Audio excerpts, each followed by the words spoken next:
Oke,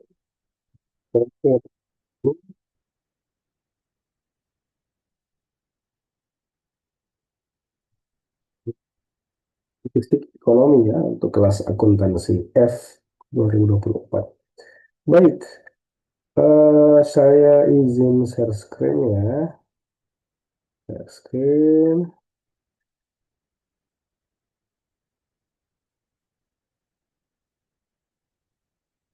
Oke.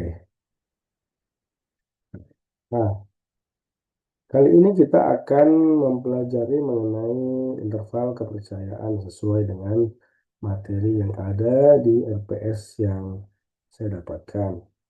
Eh, untuk untuk materi ini kita harus mempelajari kembali atau kita harus mereview kembali materi-materi sebelumnya ya, seperti yang saya lakukan kemarin.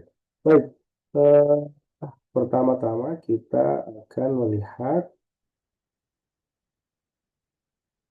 Ya, saya ingatkan kembali ya bahwa dalam melakukan sebuah penelitian ataupun sebuah pengamatan terhadap populasi-populasi adalah keseluruhan dari apa yang akan atau objek yang akan kita amati atau kita teliti ya.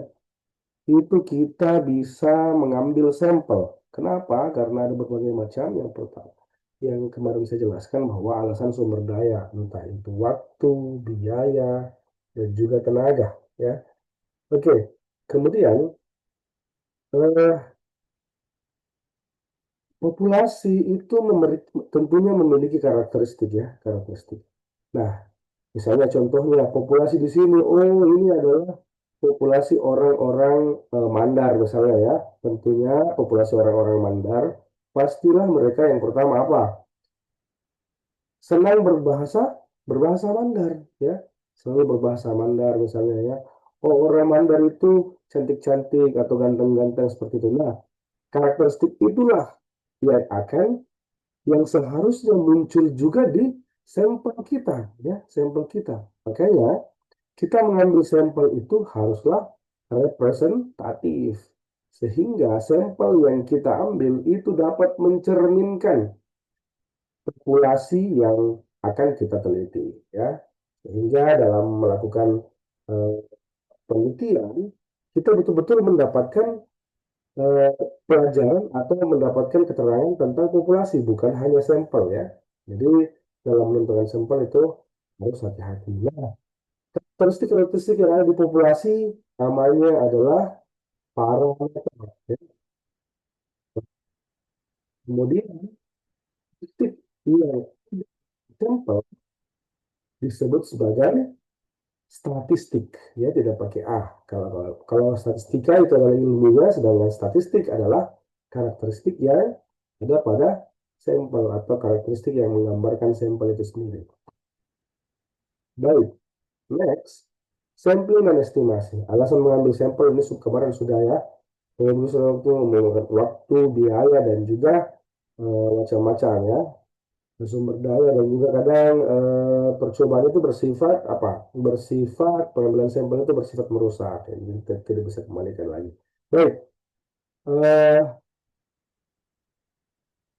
proses estimasi ya, populasi karakteristik salah satu karakteristik dari populasi adalah mean atau bisa dibilang rata-rata dari populasi, mean ya, mean.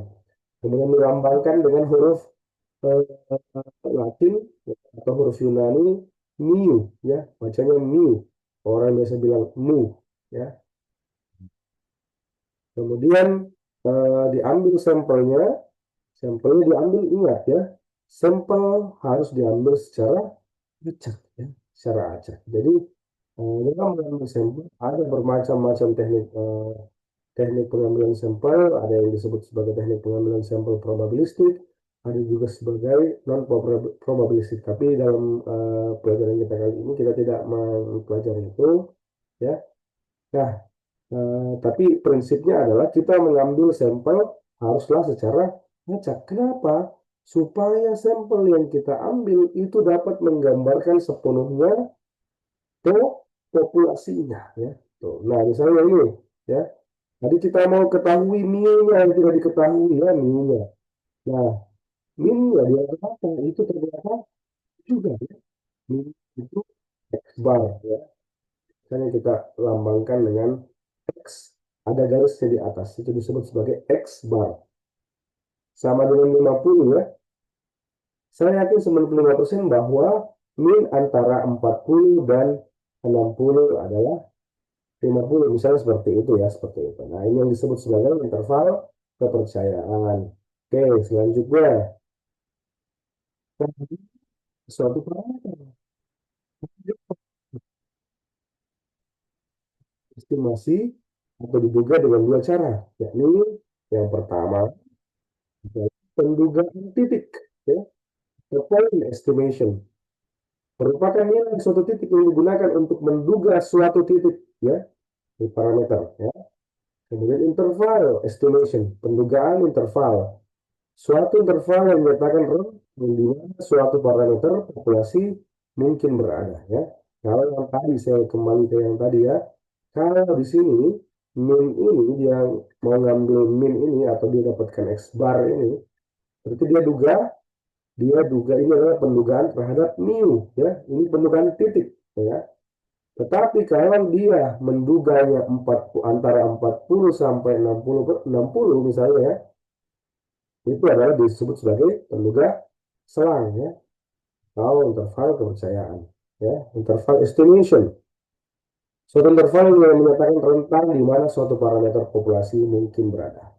Faktor-faktor yang menentukan luasnya interval kepercayaan, yang pertama adalah besar sampel ya, atau biasa kita sebut dengan atau simbolkan dengan n kecil ya, besar sampel. Kalau n besar adalah besar populasi atau banyaknya populasi, banyaknya sampel adalah n kecil.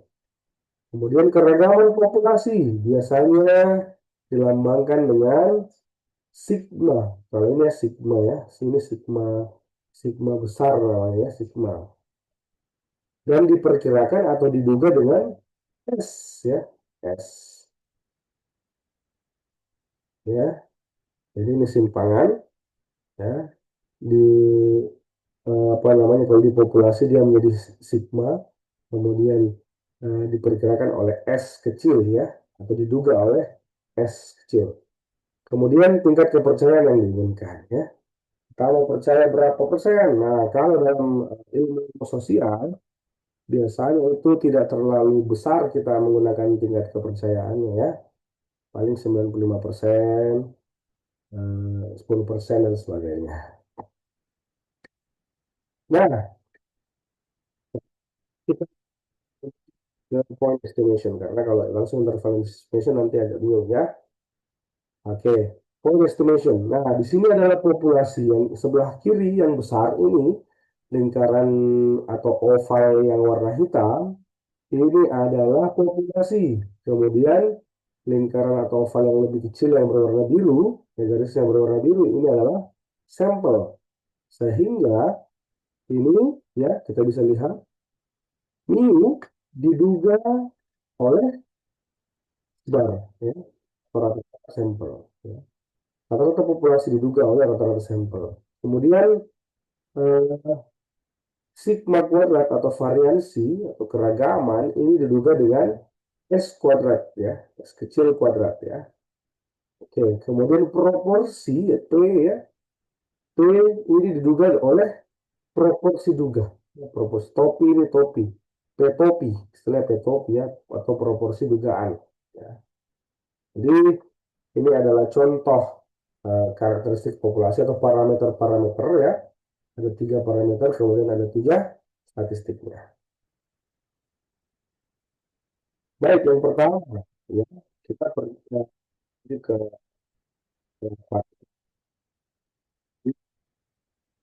yang juga kita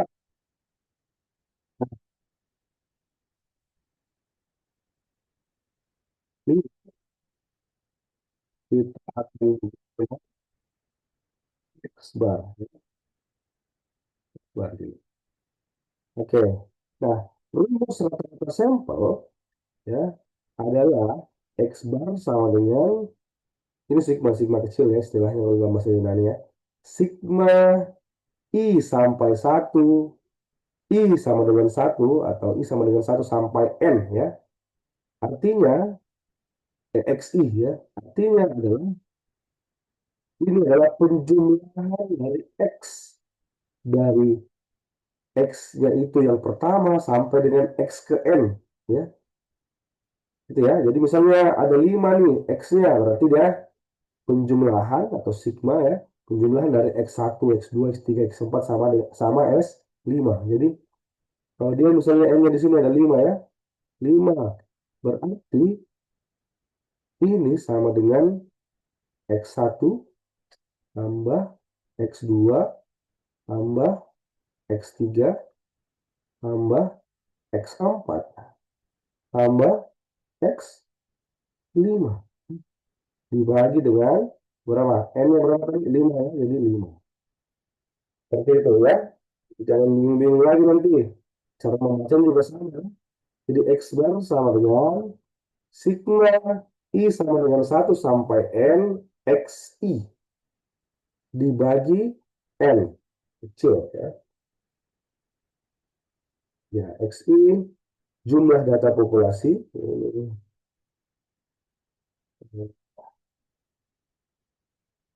Harusnya di sini ada sigma.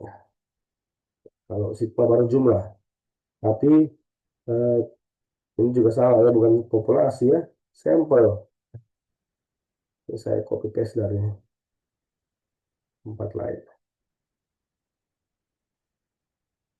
Ya, karena kita berbicara tentang sampel ya. XI, tapi di sini sigma baru ada jumlahnya ya. Jadi kalau dia tidak ada XI berarti dia data sampel ke I, ke I ya. Ini baru bisa dicoret ini ya. Oke, N banyaknya data sampel ya.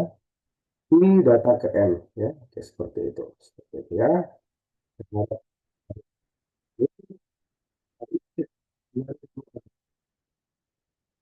Saya kasih contoh.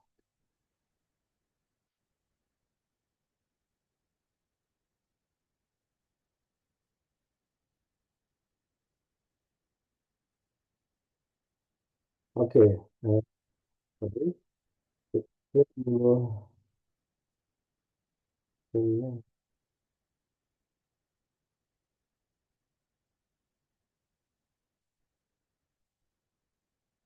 Oke. Nah, contoh berikut 10 siswa di kelas F akuntansi 2024 ya.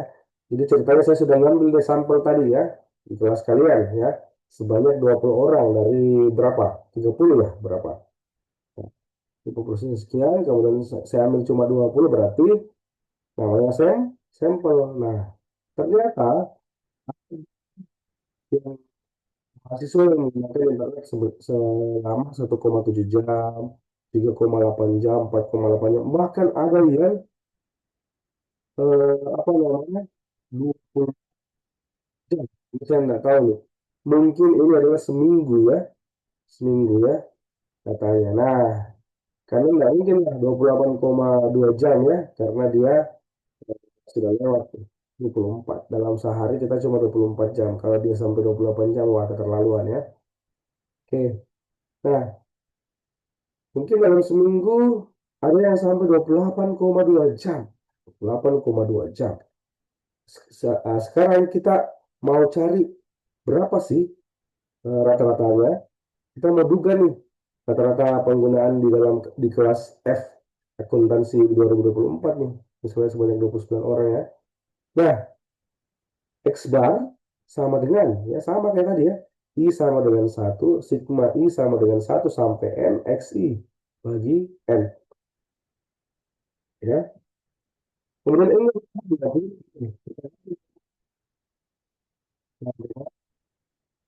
sigma I sama dengan 1 sampai 20 XI bagi 20 ya. Nah, kemudian selanjutnya ya kita eh, deskripsikan atau kita jabarkan kemarin ya. X1 tambah X2 tambah X3 tambah X4 tambah X5 tambah X6 tambah X7 tambah sampai dengan X-nya 20 dijumlahkan semua. Dibagi dengan 20. Sama dengan 1,7 ditambah 3,8 ditambah titik ya. Maksudnya semuanya ya. Tambah 4,8, 9,6 sampai dengan di sini ya. Tambah 28,2 dibagi dengan 20 ya. Sama dengan 287 dibagi 20 sama dengan 14,36. Nah, X bar sama dengan X bar adalah penduga dari mu yang tak bias. Nah, kita dapat menduga bahwa jam penggunaan di seluruh mahasiswa kelas F akuntansi 2024 adalah 14,36 per minggu. Misalnya seperti itu ya, kalau per minggu nih. Di dalam seminggu, saya bisa satu orang, itu dia tidak jauh dari 14,3 itu ya. Seperti itu. Oke, selanjutnya adalah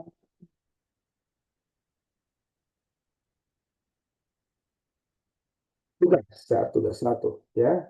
Tugas satu untuk kalian semua, ini tugas individu ya. Di masing-masing ambil sampel sebanyak 20 ya di kelas Anda mengenai ya.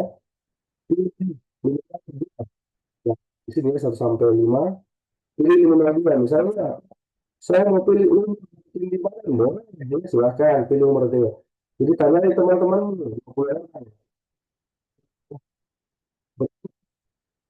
tinggi betul sampelnya setiap orang usahakan jangan sama ya karena kalian banyak.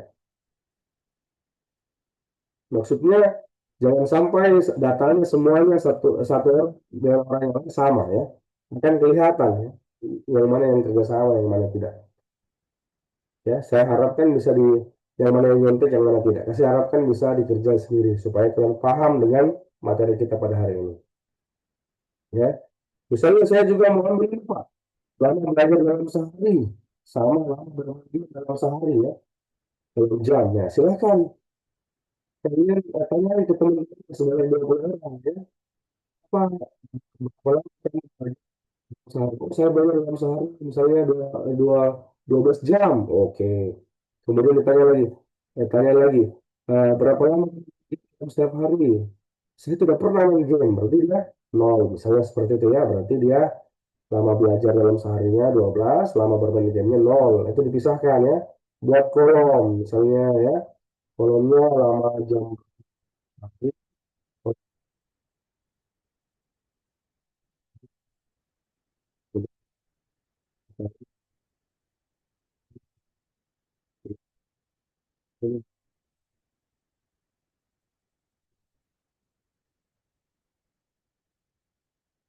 kemudian apa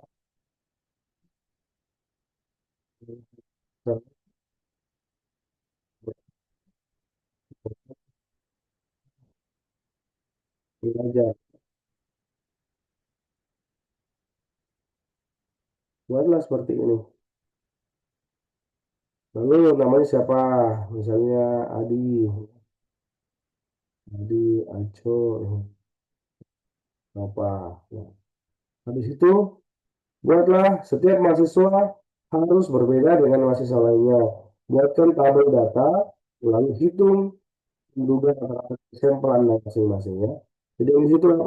Penduga apa? Bar. Barnya berapa? Barnya cari. Kemudian kemudian sampel. Cukup itu saja dulu ya. Yang penting kan bisa paham mengenai X bar itu apa. Ya. Sampai di sini kalau ada pertanyaan, silahkan japri ke saya atau mungkin dibuatkan grup untuk kita berdiskusi ya. Baik, eh, saya harap bisa dikerjakan.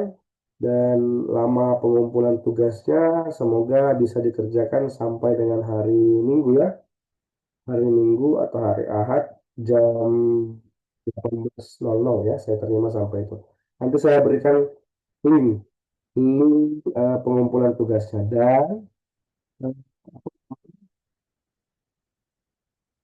saya harap Anda bisa memperhatikan ini ya, karena tugas-tugas itu cukup besar dari bobot penilaian kita ya.